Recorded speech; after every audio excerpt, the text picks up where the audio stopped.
Today we are going to learn sound of D with vocabulary and formation.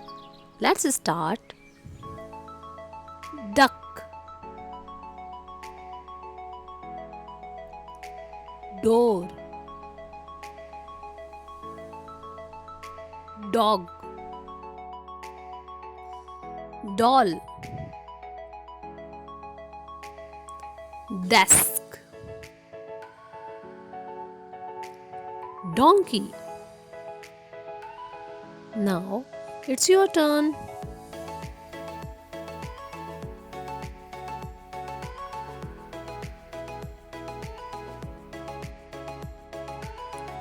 Now we are going to learn how can we make sound of D. Let's start the formation.